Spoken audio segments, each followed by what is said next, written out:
kepada Bareskrim karena tetap bahasa Paku, Pak. Mohon nanti dipersingkat. Mohon maaf. Ya. Assalamualaikum warahmatullahi wabarakatuh.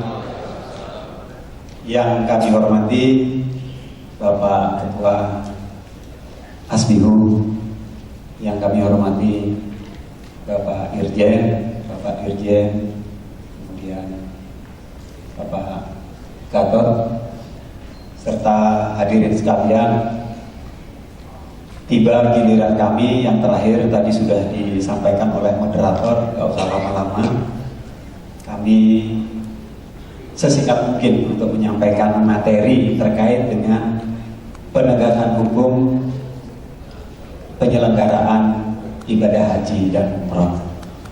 Kami sependapat apa yang disampaikan oleh Pak Gatot tadi, bahwa penyelenggaraan haji setiap tahun itu mengalami perbaikan dari semua sisi.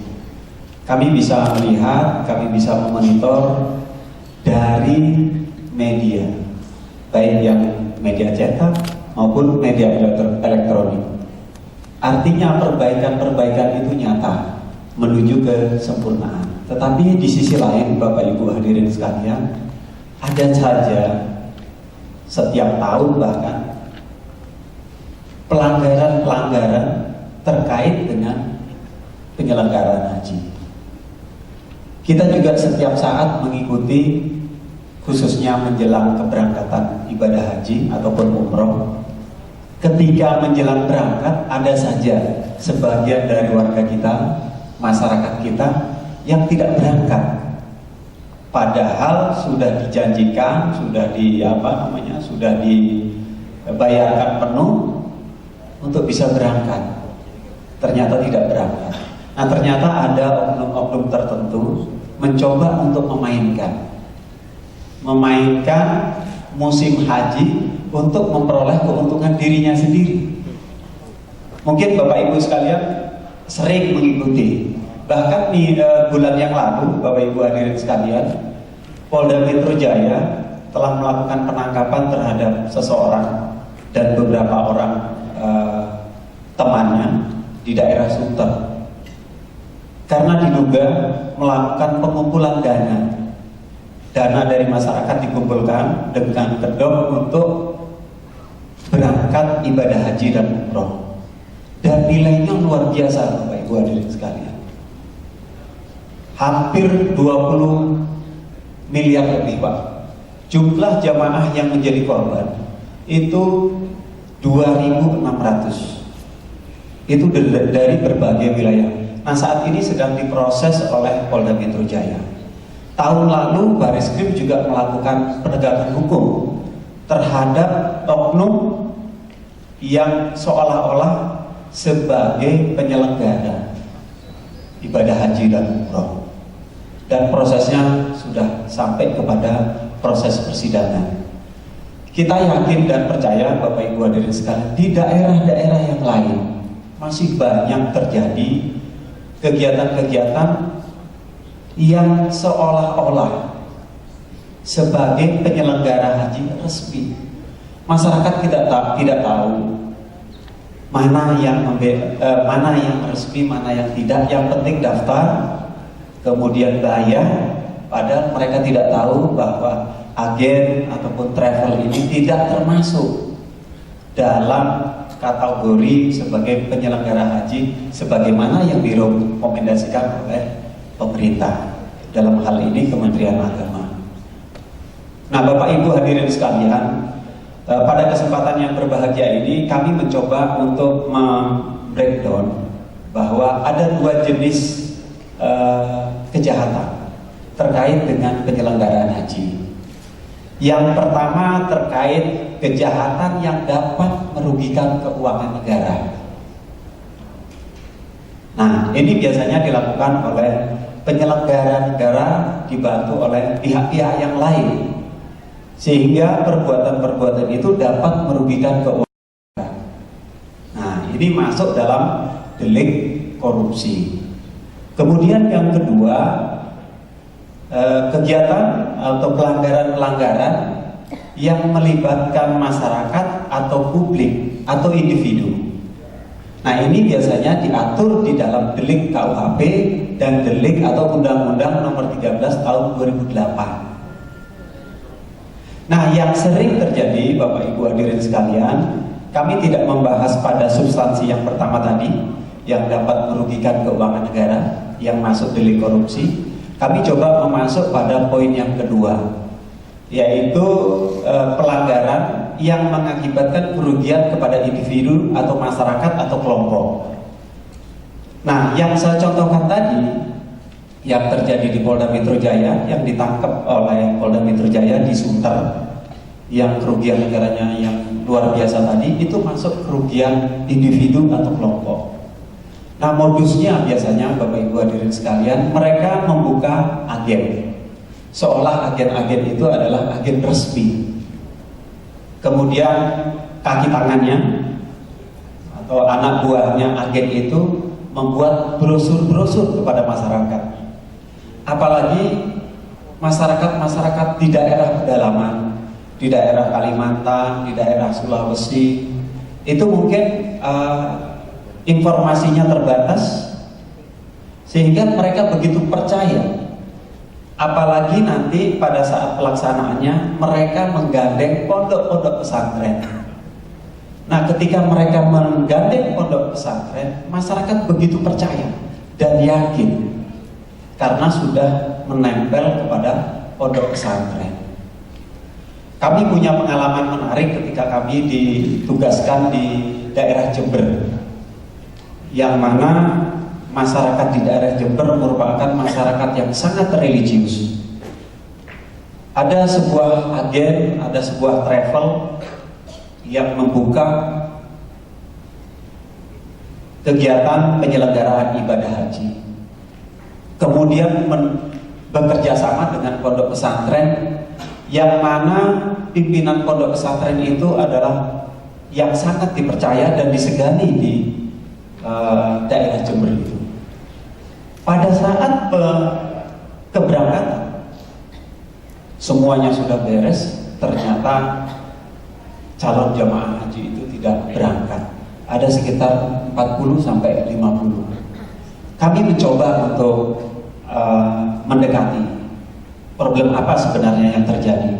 Kami ajak untuk melapor karena uang sudah masuk sehingga tidak bisa berangkat. Uang sudah masuk sekian banyak. Setelah kami telusuri, rata-rata calon jamaah yang menjadi korban itu adalah memberikan jawaban, ya Pak, ini mungkin belum nasib saya, mungkin Allah belum meridhoi kalau saya harus berangkat tahun ini. Padahal mekanisme tata cara pendaftaran haji itu tidak dilaksanakan sama sekali.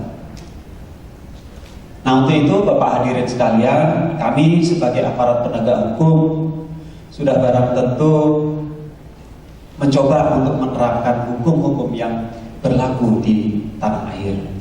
Yang pertama tentu kami mencoba untuk mendekati. Rata-rata Bapak Ibu sekalian, mereka tidak lapor kepada kita.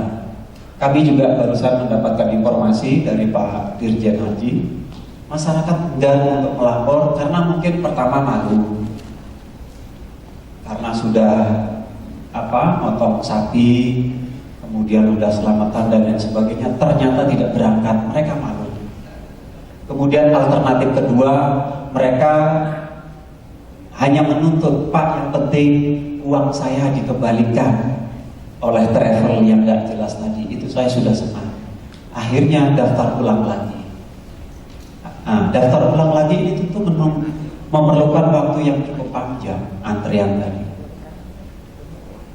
Kalau masalah penegakan hukum ketika terjadi, kami tidak mengalami kesulitan yang sangat berarti ketika mereka lapor, mereka menyerahkan bukti-bukti terkait dengan penyetoran itu, kami tidak akan mengalami kesulitan. Tetapi idealnya Bapak Ibu sekalian, bagaimana pengalaman-pengalaman setiap tahun, dari tahun ke tahun itu kita bisa lebih bagus. Artinya tahun ini mungkin yang tertipu atau yang ditipu sekian atau 100 orang. Kita berharap untuk tahun depan tidak ada lagi. Kalau toh pun ada ya mungkin 50 orang. Idealnya pencegahan adalah sesuatu yang lebih bagus dibandingkan dengan penindakan yang kita lakukan. Kami dari kepolisian, Bapak Ibu sekalian, dengan Kementerian Agama sebenarnya punya payung hukum. Payung hukum yang kita pegang adalah MOU antara Kementerian Agama dengan Kapolri. Tetapi Bapak Ibu sekalian, MOU itu kami nilai sampai dengan saat ini itu ditandatangani pada tahun 2013. Itu hanya di atas kertas, tidak aplikatif sampai kepada level yang terbawah, di tingkat provinsi, di tingkat kabupaten, di tingkat kecamatan. Padahal kami berdua punya lembaga itu sampai pada level yang terbawah. Di provinsi ada Kanwil Agama, ada Polda. Kemudian di kabupaten ada kantor agama, ada Polres. Kemudian di tingkat kecamatan itu ada namanya Polsek, ada kantor urusan agama. Nah sebenarnya kalau MOU ini bisa kita tekan terus, kita tidak lanjuti kepada level-level terbawah, kita bisa memonitor bersama-sama dengan mungkin asosiasi penyelenggara haji, mungkin stakeholder yang lain yang bisa bergabung dengan kami untuk bersama-sama mencegah sekaligus melakukan pengawasan terhadap penyelenggara-penyelenggara ibadah haji dan umroh ini yang kita anggap sebagai kelompok yang mencoba untuk mencari keuntungan di luar dari ketentuan yang sudah ditentukan. Kita sangat berharap bantuan dari asosiasi, imigrasi dan stakeholder yang lain yang berkepentingan terkait dengan ibadah haji dan umroh untuk mencegah yang setiap tahun terus ada. Akhirnya masyarakat yang dirugikan karena mungkin keterbatasan informasi, karena keterbatasan informasi terus berulang korban-korban masyarakat kita yang sudah setiap tahun untuk mengumpulkan biaya untuk ibadah haji maupun umroh. Nah, pada kesempatan yang berbahagia ini saya mencoba untuk merekomendasikan yang pertama, MOU itu harus kita buat petunjuk teknis yang lebih konkret sampai kepada level bawah. Mungkin tingkat Polda, tingkat provinsi, kemudian tingkat kabupaten sampai tingkat kecamatan. Kita libatkan asosiasi, kita libatkan imigrasi dan stakeholder lainnya. Kita rumuskan di situ, kita bicarakan bagaimana tata cara ataupun mencegah masyarakat kita yang tertipu dengan travel atau agen-agen penyelenggara ibadah haji dan umroh. Dari kejadian-kejadian yang sering terjadi, Bapak Ibu sekalian, yang paling sering itu ibadah umroh. Kami juga dapat informasi barusan, dengan 15 juta itu bisa umroh. Sedangkan tiketnya saja sudah tidak mungkin.